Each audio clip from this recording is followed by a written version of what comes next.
Hi guys, in today's video we are going to have a look at a brilliant game played by the greatest chess player of all time. Magnus Carlsen is going to show you how to play chess. He is playing with the white pieces against a super strong grandmaster from United States. His name is Christopher Yoo, he's only 18 years old and last week he managed to become the national juniors champion of his country. So it's not an easy game at all, at least that's not what you would expect, but still Magnus is Magnus. And in this video you will learn a lot of his interesting approaches to the game. There are several reasons why you should watch this video, and I'm not going to reveal too much yet. You have to watch this video from the beginning till the end, and there are a number of interesting things I would like to share with you. If you're interested in learning more about Magnus's games or other interesting chess related content, make sure to subscribe to the channel not to miss any of the following updates. Like this video, you can also make a PayPal donation. Thank you for all the overwhelming support. And here we go with the game. Magnus is playing with the white pieces. By the way, it's a blitz game on chess.com. It's titled Tuesday, so both players have like only 3 minutes each plus 1 second increment. It's a short game, super interesting. Let's take a closer look. Knight f3, knight f6, g3 is the Reti opening, d5, bishop g2, e6, castling kingside, bishop e7, and now white goes for the move d3. Now we have already some sort of a King's Indian attack. So white's plan usually here is to go for the move knight e2, followed by e4. Well, first black castles kingside, and now you would expect that plan I just mentioned with knight e2, followed by e4. But now the first reason I wanted you to show you this game is because of the opening innovation introduced by Magnus Carlsen. He played here the strange looking move a4. Now it may not seem obvious why he's going to play this move, but on the other hand it also doesn't really harm his position. He's trying to grab space on the queen side, making it harder for black later on to expand on that side himself. Now Christopher Yoo played the move c5, but now the big moment in the game. Magnus played very unexpected move. He went here for the move e4. And if you look at this position, you see that the pawn on e4 is hit twice by the knight and the pawn, so it's a pawn sacrifice. Why is this an interesting idea? Well, Magnus has played it before, so he knows the ins and outs of this sacrifice, but let me give you an idea what his plan is. Now black decided to take on e4. It's the principled move. You take back with the pawn, of course, and now black has a choice. He can take right away on e4 or first even consider trading of queens. Now, for instance, if you take on d1 and you take back with the rook, you can take the pawn on e4. What is the compensation for white? Now, it's not like white is going to win immediately, but the move knight e5 is pretty strong. The idea is that you're opening up the diagonal for the bishop. So first of all, you're hitting the knight on e4. If the knight goes away, you have this long-term pressure against the pawn on b7, against the rook on a8, and also the a-pawn can become quite useful, as sometimes there are plans to play a5 and maybe a6 to exert pressure against the pawn on b7. Your pawn down, it's still a game, black can fight, but there's also one other advantage of not having committed your knight to d2 too early, is that later on your bishop may get out to e3 or f4, or the knight can also be developed via a3 to c4 or maybe b5. Altogether, you see there's a lot of pressure on the queen side, and that's exactly what Magnus is aiming for. Now, let's get back to the game, as Christopher Yoo decided not to accept the pawn sacrifice, and instead he decided here to play the move knight c6. But now, it's very nice for white, having managed to get in this move e2, e4 without committing himself to the move knight e2. He can push the pawn to e5 immediately, hitting the knight on f6. Still, black can decide if he wants to exchange queens or not. Maybe that's what he should do, considering what's happening later in the game. Getting queens off the board may avoid some lot of problems for black later on. Now, knight e5 was played, and white puts the queen on e2. Black goes for the move b6, intending to develop his bishop to b7. And white plays in very thematical way, goes for the move c3. And the reason I say thematical is that these sort of structures, they are very well known. There's only one open file, and you would expect maybe both sides to try to occupy that file with their rooks. But white has actually a different approach. Now let's have a look. Queen c7, knight bd2, bishop to b7. So black has managed to complete development, but you see the pawn on c3 is quite nice. It takes away squares on b4 and d4, so black is actually kind of stuck, and also the knight on d5 can barely move. Now rook e1 was played, overprotecting the pawn on e5. Rook 88.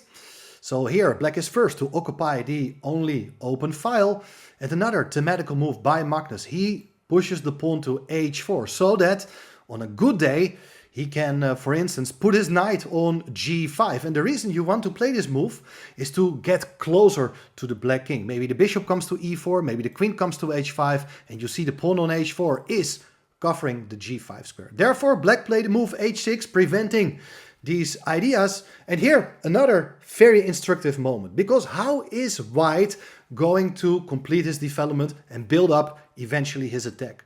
The big question is where to move the knight. The knight has different squares to go to.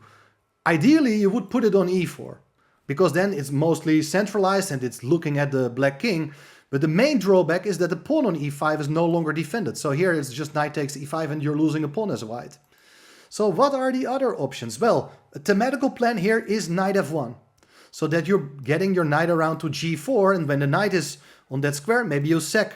On h6, try to launch a kingside attack. That's one idea. Other plan is to go knight h2. So this is a different plan to open up the path for the bishop, for the queen. Maybe the knight comes to g4 in this way. Also very interesting. Magnus comes up with a totally different plan. He puts the knight on c4. So the knight is nicely placed, overprotecting the pawn on e5. But the drawback is that now the bishop comes to a6. It is exerting pressure on the knight. Knight cannot move away because the queen is hanging. Therefore, white moves the queen away to e4. Look at this. This is super interesting. The queen still defends the knight. Rook d7. And here, especially now, I am very impressed with Magnus, his plan. Why? The following move is probably something you would not have expected to be played here at all. He thinks that the bishop on g2 is nicely placed, but basically there's nothing to hit on this diagonal. Magnus played bishop to f1. Remarkable idea.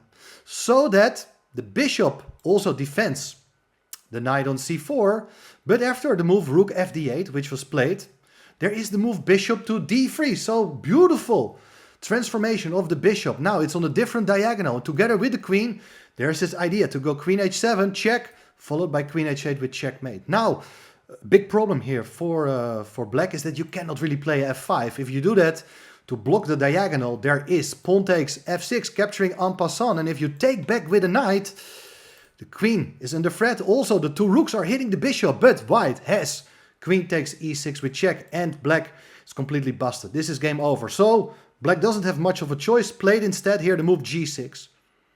Now you understand that this bishop on d3 is vulnerable. It is standing there in the line of the two rooks. So Magnus plays the bishop on c2. Very nice technical move, but still there are drawbacks to this move, because we will see that the bishop is vulnerable on this square. Apparently, even better is to go one square further away to b1. The reason you're not playing that as white is that it will take even more effort from white to get that rook from a1 into the game. Anyway, let's have a look. Bishop c2 played. Now, of course, bishop takes h6 is an idea. Black played here the move h5. I don't like that move at all. But okay, it's very understandable that you played like that. What should white do? I think the main reason I don't like that move h5 is that now the g5 square can be used. Knight g5 was not played, but it's super strong. Let me show you why. Because this knight on g5 sets up a huge threat. If black, for instance, captures the knight on c4, you're not gonna recapture with the queen, but you have this sacrifice of knight takes f7, king takes, queen takes g6, king f8, bishop h6 with checkmate. This is how quickly things can go wrong. Why? Because the king side is really vulnerable with all these pawn moves being played. Secondly, black's pieces are standing on the other side of the board, unable to help out. Anyway, after knight g5, looks like white is having a very good time. Maybe black can take on g5, but that really gives up the control over the dark squares. The bishop comes in. White has an overwhelming positional advantage. But Magnus, okay, it's a blitz game. He also feels like, okay, with his move h5, there are different ways of playing for an attack. He played a move g4. He wants to take on h5, forcing black to take back on h5, and then there will be a new mating threat. So g4, very logical move, trying to open up the king side. But there is a clear drawback to this plan, and this is very difficult to spot in a short game. Maybe with an hour on the clock, both players would have seen what black can do now. This is just absolutely beautiful. We will see what happens in the game after h6, g4, but give me the chance to explain what the best move is. Apparently, knight db4, placing the knight on the square where it can just be taken by this pawn on c3. It was the impossible move which could have been played. The point is that now, after taking the knight, black is going to take over in the center with another huge sacrifice. Rook d4, attacking the queen, attacking the knight on c4. If you do take on d4, you take with the rook, you're hitting the queen. If the queen goes away, you can take on g4, the bishop can take on c4, you're an exchange down, but white is going to regret having advanced his pawn from g3 to g4. It really opens up his own king. Now apparently it's a total mess. Anything can still happen. White is probably still in good shape if he sacks the queen here with the move b5, so that after rook takes e4, you go bishop takes e4, and now both the bishop and the knight are still hanging. But allow me not to go into detail. It's a blitz game, but still, I wanted to explain you why this idea with g4 at this point is not good. Apparently, with knight db4, hitting the bishop on c2, black is getting amazing counterplay in the center. Christopher Yoo didn't see that. He just decided to take on g4 with a pawn. Queen takes g4, and here you see that bishop and queen are lining up against the pawn on g6. Bishop takes c4 was now played. Don't be too tempted now to sacrifice on g6 anyway, because you're sacrificing a lot of material, and the king will go into the corner with the threat of rook g8, and then you're losing your queen. I mean, you can still go back and forth with your queen between h6 and g6, will lead to a repetition of moves, but there's no need to do that. Magnus played it simple. He just recaptured with the queen. That's a good move. And now white is kind of happy that black no longer has his light squared bishop on this diagonal. Now, the knight on f3 is unprotected, but there's no immediate way to make use of it. Let's have a look. Black tried here to consolidate his kingside position with a move king g7. And if you get a chance to go rook h8, black may be in time to keep the kingside closed. But therefore, it's time for another pawn sacrifice. h5. Beautiful idea. So that you're tickling the pawn on g6. Pawn takes, h5 was played. And here, king to h1. The rook is getting the opportunity to come to the g file. Rook h8, very nice move. So that if you ever give a check on g1, there is king f8. And the king can try to hide. First, queen e4 was played. Also getting the queen back to the center, overprotecting the pawn, setting up a battery with the bishop on c2. King f8 played now anyway, and here it's rook to g1. So you see pawn on e5 is well supported. Black cannot do much, and I think black should really try to run away with the king. Maybe king e8, and on a good day you may end up at the other side of the board, or at least you have some pieces around your king to help out in defense. But here Christopher Yoo played knight a5. He had a different idea. He's looking for, not really to improve the knight, but his idea is that after this move, knight g5, he wanted to go queen c6. So now the queens are standing on the same diagonal, and there are potential tricks against the white king. But look at the next move played by Magnus Carlsen.